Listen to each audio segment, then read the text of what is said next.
English translation, 584th contact Saturday, the 5th of April 2014, 13:29 hours. Hello, Edward, my friend. Ah, you are here already. I was only a short time in the print shop of Atlantis. Greetings and welcome. I am glad that you are coming, even though there is no correction work today. It can also be that we can simply enjoy a conversation without having to devote ourselves to any work first. Of course, and as you probably assume, I still have some questions, so you are right about that. If it is all right with you, I would like to discuss this here unofficially.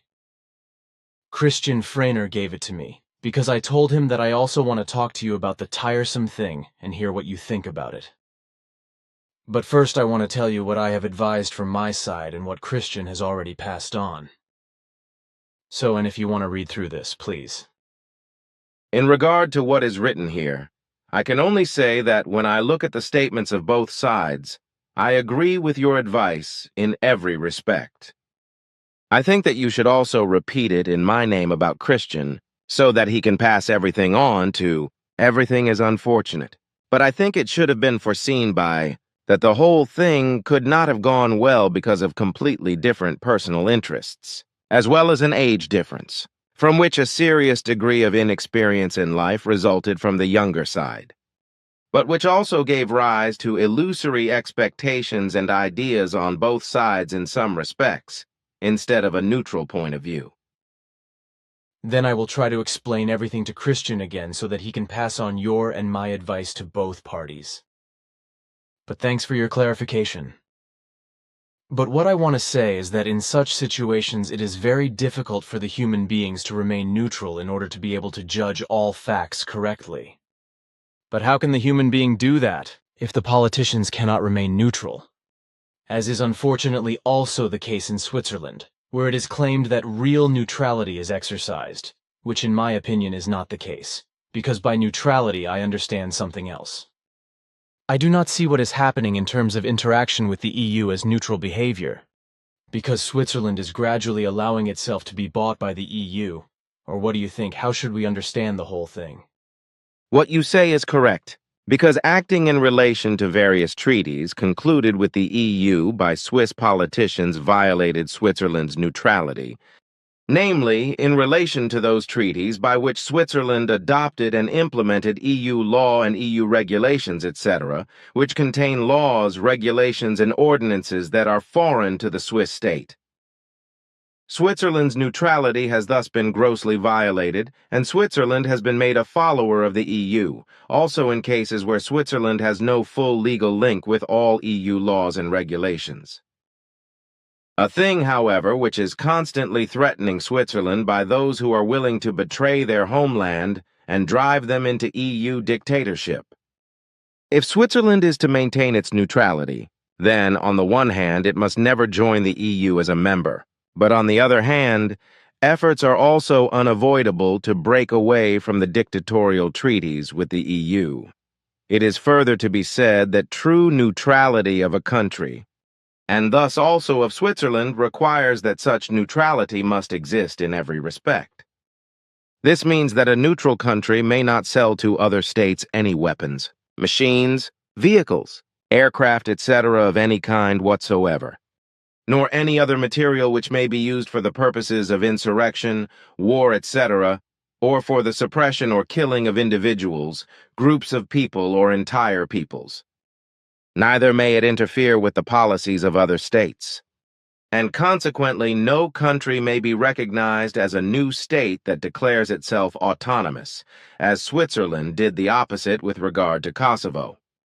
Such action represents a blatant breach of neutrality, because as a neutral state, a territory that is breaking away from a group may only be recognized as an autonomous and independent state if this has already been done previously by the international community.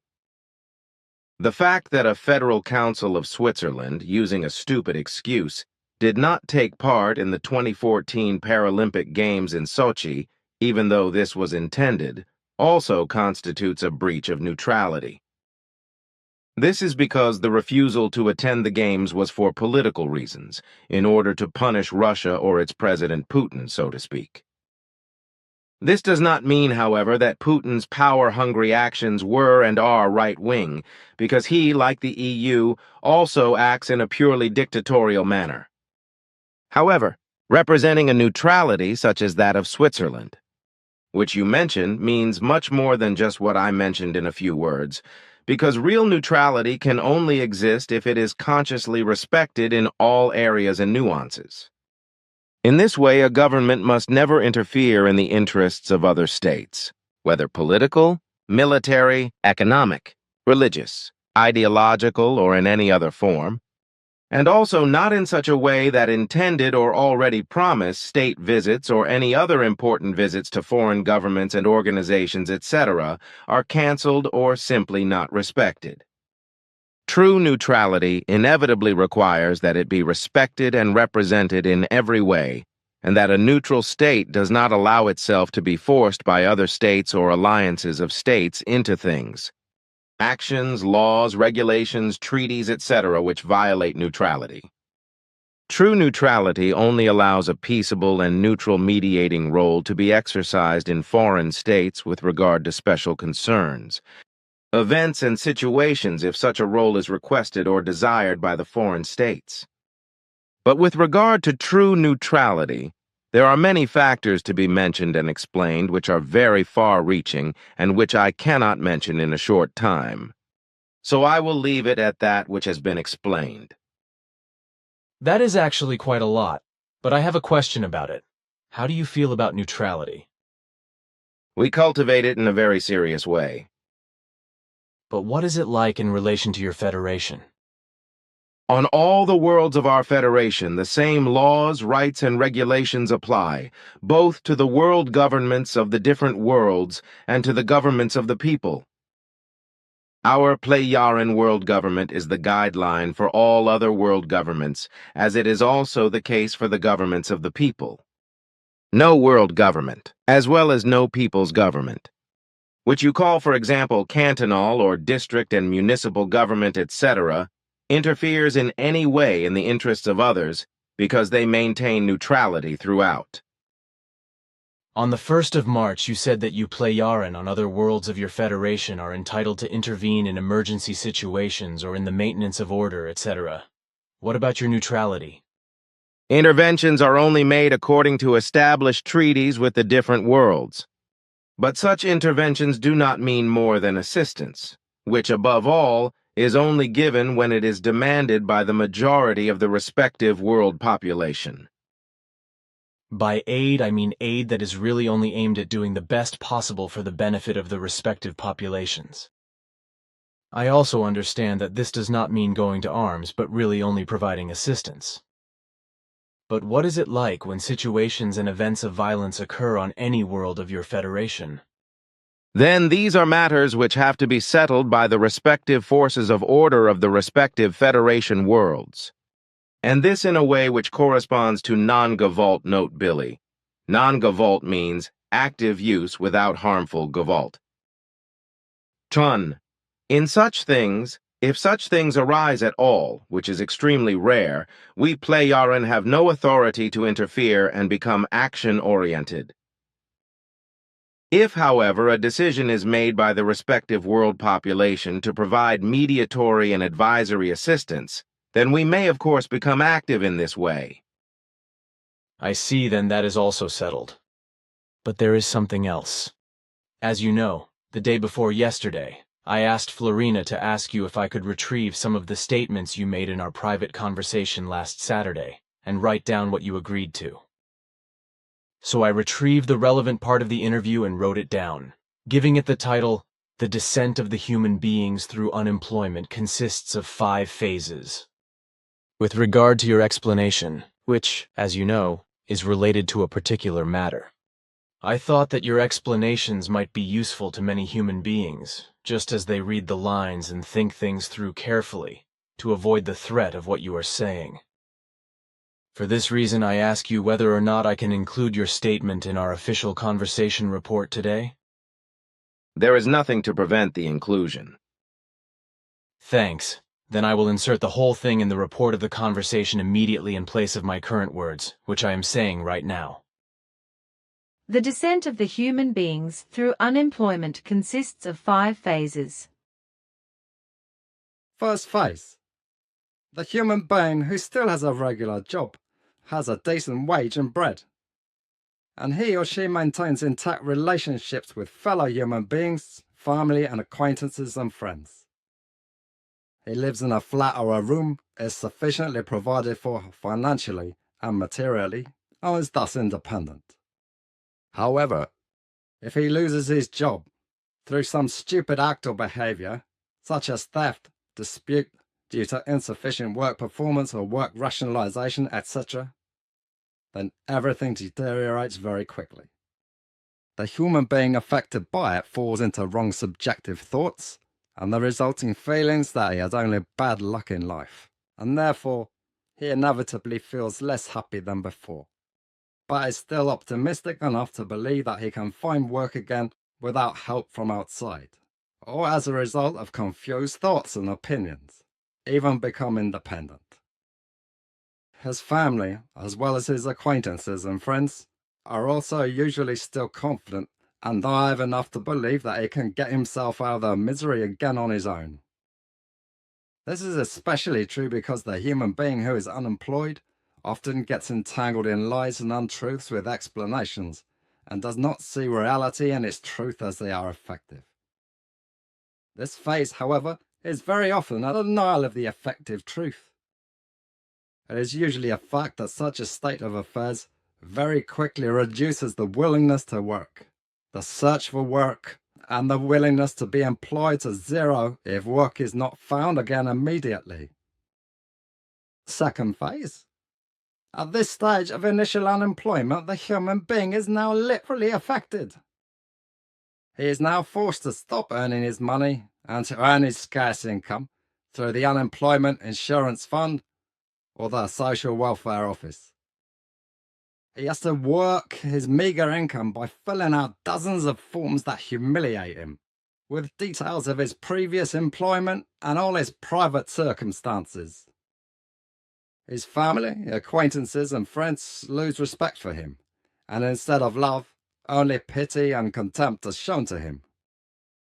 As an additional demoralization, he is forced to seek work ex officio and to disclose his necessities of life. He is also forced to commit himself to dubious employers for short-term work, etc. Furthermore, he is expected to show submissive gratitude for finding work and to cooperate in everything that is required of him. As soon as the office notices that he no longer fulfills his obligation to register as a beneficiary, his benefits will be cancelled, but until then, of course, time will elapse as determined by the relevant office. He may have to move out of his home if this becomes necessary, while he may now have to buy his clothes from a brothel or a second-hand shop and his food from a discount shop. Hope is not yet completely abandoned, and so the search for work continues. Even though the first psychosomatic complaints of doing nothing, or even brain damage from not thinking, and increased intraocular pressure from watching so much television are already apparent. Already at this stage, however, there are signs of mental, emotional, and psychological damage, and the first signs of psychopathic behavior. Third phase, if the human being still shows some initiative, the candidate for social welfare benefits tries to earn some money by doing small jobs. This is when he has still not found a job, and when the entitlement period for unemployment benefits has ended. Slowly, however, things are getting tighter and tighter, and the human being becomes more and more uncomfortable, because he realizes that it is too late for him to find work by himself, with the help of the authorities or through friends and acquaintances. This is the state in which he may already begin to search rubbish bins for recyclable materials in order to get some money. The unemployed human being's family, friends and acquaintances slowly turn their backs on him, and he becomes psychologically severely battered, also because he is no longer able to bear the social humiliation. As a result, he gradually falls more and more quickly into the state in which he visits the social welfare office, if he does so out of shame at all. He has to move from his flat to a simple room, leave his car because he is no longer allowed to use it, and he has to be insulted and harassed, and slips further and further. This is how he ends up stealing his clothes from old clothes collections and fetching his food from supermarket containers. In this phase, the human being quickly abandons himself because he is no longer able to wash, and he begins to consume alcohol and to drink effectively, and to turn to vices and addictions which isolates him more and more from his fellow human beings and from society. Fourth phase. When self-created isolation appears, this is the point at which the actual deterioration takes place, and the human being slips into unwillingness to work. This state of affairs is accompanied by a glorification of antisocial behavior, which is generally regarded by society as undesirable and disgusting. The main feature of this state is now the constant and extremely high consumption of alcohol and the glorification of cirrhosis of the liver as a declared aim of life.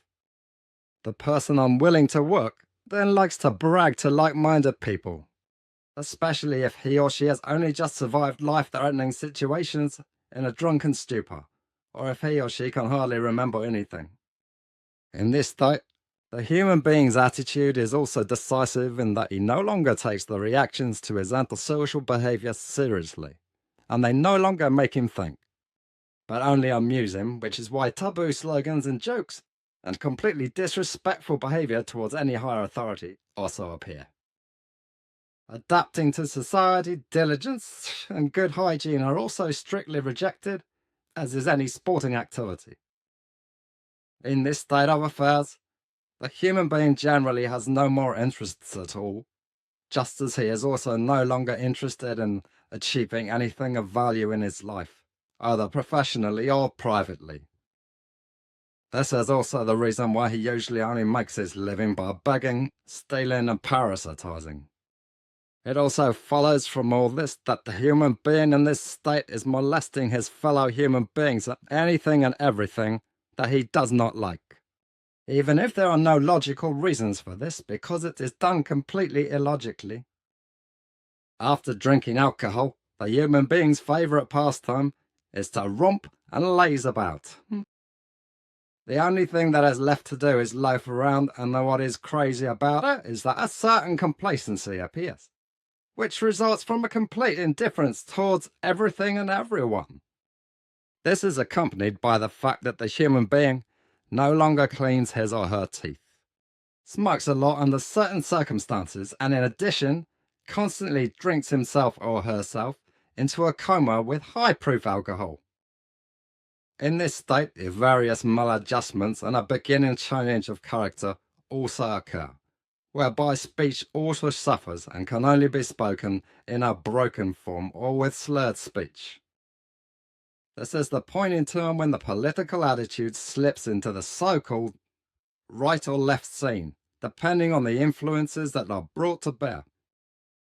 At this point, 65% to 80% of the brain is already atrophied and remains unused, irreparably deformed and destroyed. This is the latest point in time when the human being is finally incurable and completely rotten, and therefore can no longer be helped, but only watched sinking deeper and deeper. Fifth phase, the human being in the fifth phase is so indifferent to everything that he no longer cares what happens to him or around him. He is no longer interested in anything at all, so he also no longer tries to consciously register anything. He no longer cleans himself in the slightest, simply lets everything happen to him, no longer talks to other people, only begs, and no longer changes dirty and lice-ridden clothes.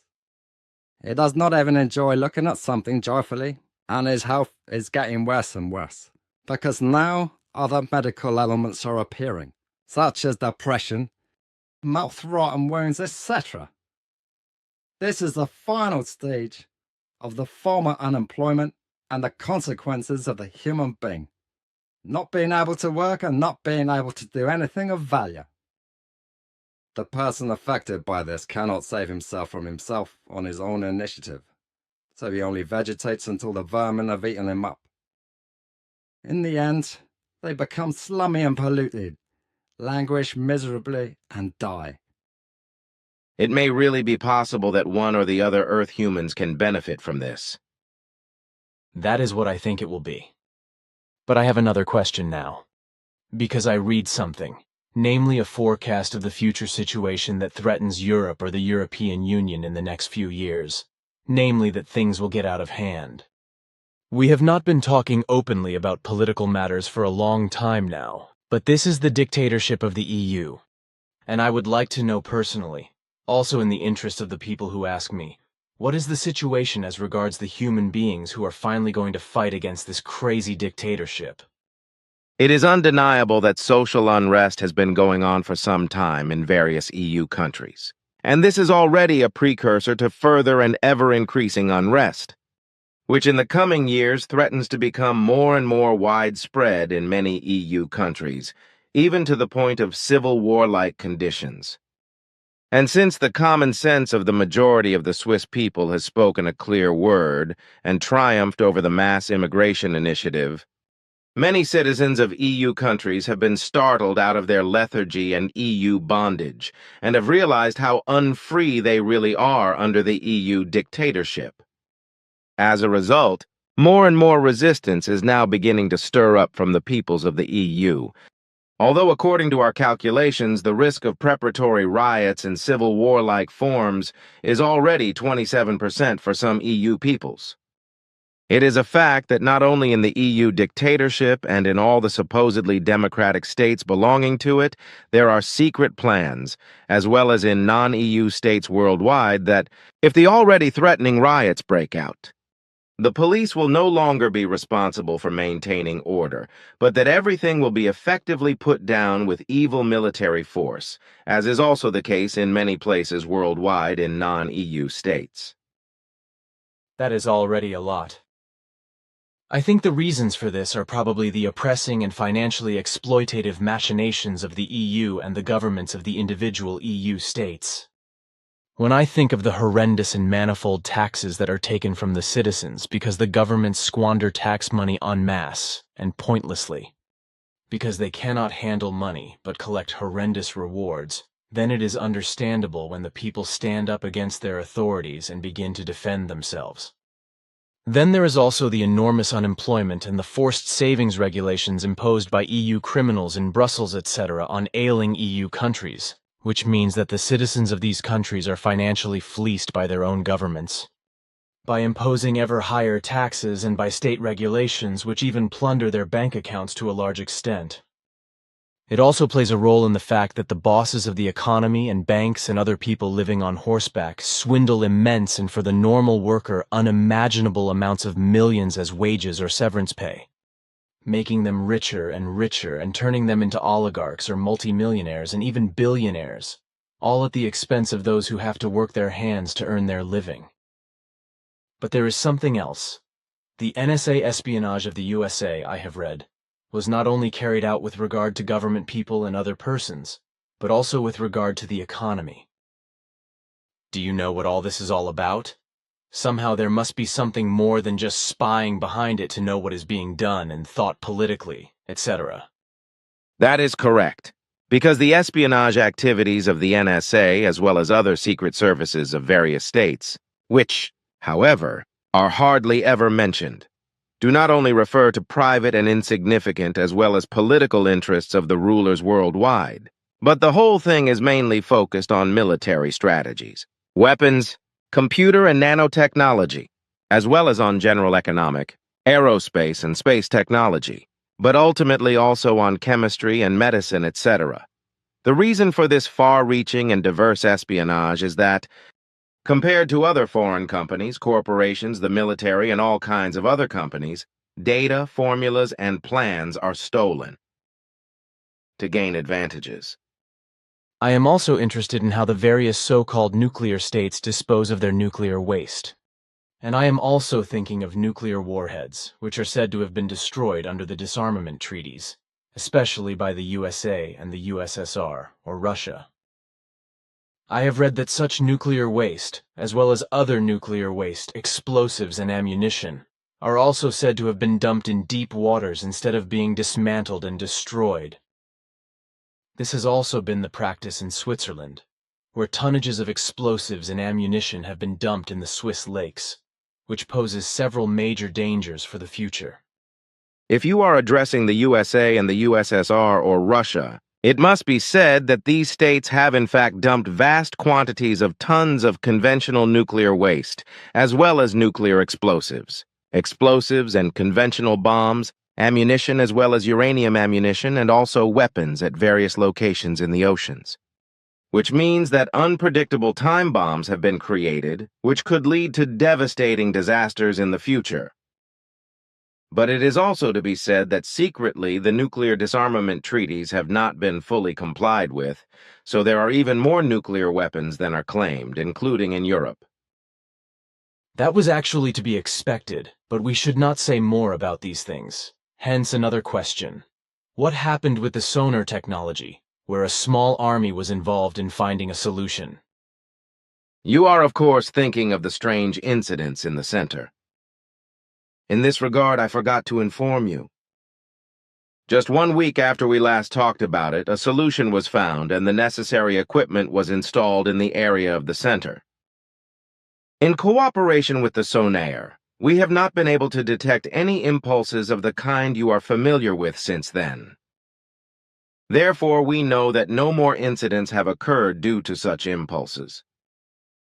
That is indeed the case. Nothing of this kind has occurred since then.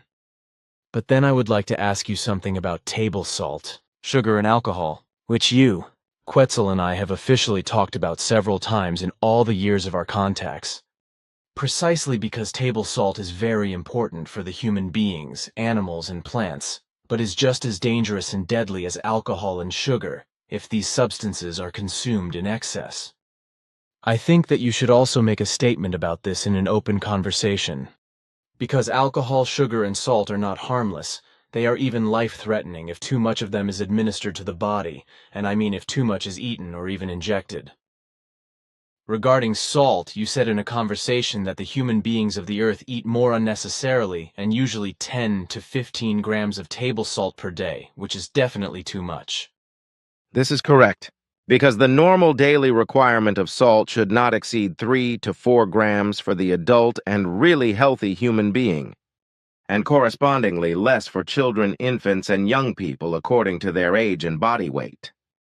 The human body is not able to produce the necessary salt components sodium and chloride, which is why these substances have to be supplied to the body, usually through food or, if necessary, through appropriate sodium chloride tablets, etc. However, if the salt dose is exceeded too much, then even 1 to 3 grams per kilo of body weight are absolutely fatal for adults, depending on the physical condition and age of the person. For infants and children in general, the lethal amount is of course much lower and also in relation to alcohol, which has a lethal effect on the human being in adults with a concentration of 4 to 6 grams per kilo of body weight. The lethal dose of sugar must also be calculated on the basis of age and physical constitution, so that the lethal dose in infants and children is also much lower than in the adult human being.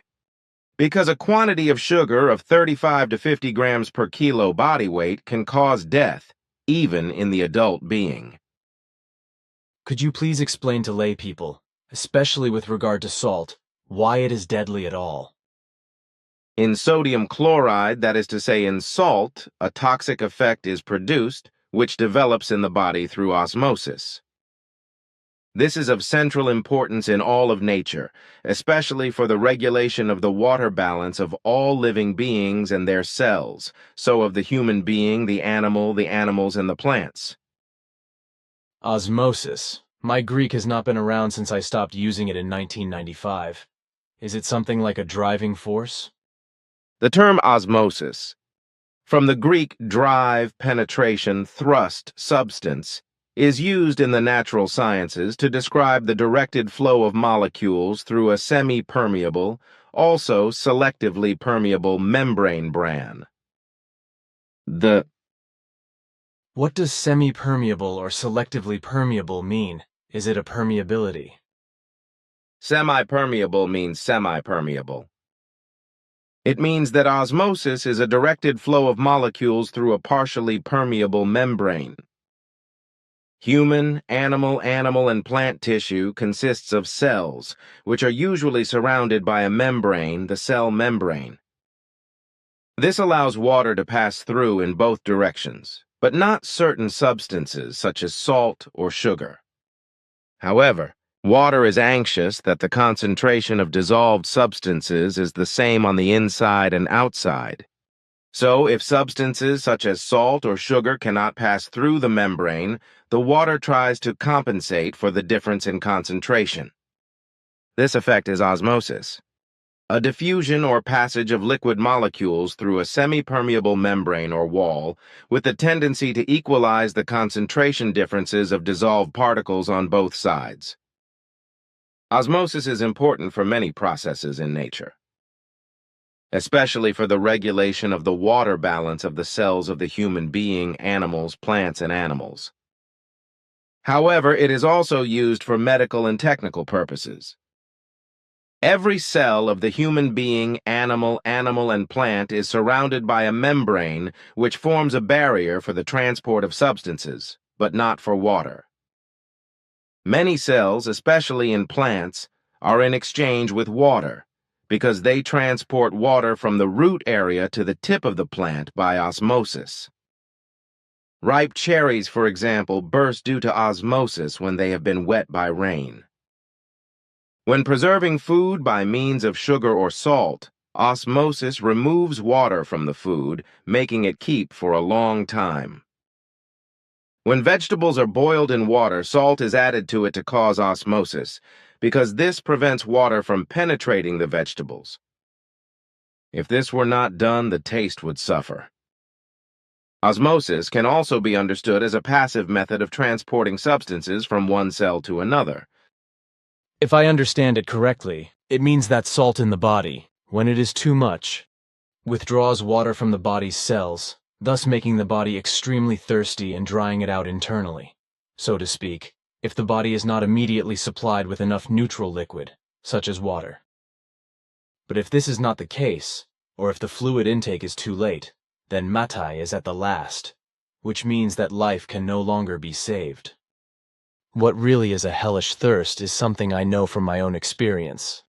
On the one hand, because of my trips through deserts and mountains during my globetrotting, but also because I ate highly salted dried meat, which meant that I had to drink liters of water for hours. I can understand that because when I eat too much salt, my body actually dries out from the inside, which is why I have to drink a lot of neutral liquid, which also slowly reduces my thirst. However, if the salt intake is too high in the form of an overdose, then it is fatal, because a lot of liquid is also no longer helpful, which ultimately results in general organ failure, which inevitably leads to death. And this is not only true for the human being, but also for the animals and the plants. In the human beings, animals, and creatures, the worst can still be prevented by counteracting by drinking a lot of neutral liquid, as you say, while plants inevitably die. If we want to stay with the human being, what happens organically to him when he drinks too much salt, or also when he overdoses? The whole organic system collapses. As a result of the contraction of the muscles of the blood vessels, blood pressure rises on the one hand, and on the other hand, water accumulation or oedema in the tissue occurs, which can cause severe breathing difficulties or even cardiac arrest. Interesting. But as I have known about your father Svath since my childhood, without salt the life of the human being and at least of many animals and creatures is not possible, because salt maintains the pressure of the fluids in the cells of the body, regulates the blood pressure, and, if I remember correctly, is also somehow important with regard to the structure of the bones. Excuse me, I am called speaking with Njana. I'm afraid I have to go now, dear friend. We will have to continue our pertinent conversation at another time. Farewell and goodbye, Edward. So be it. Goodbye, Ptah, my friend.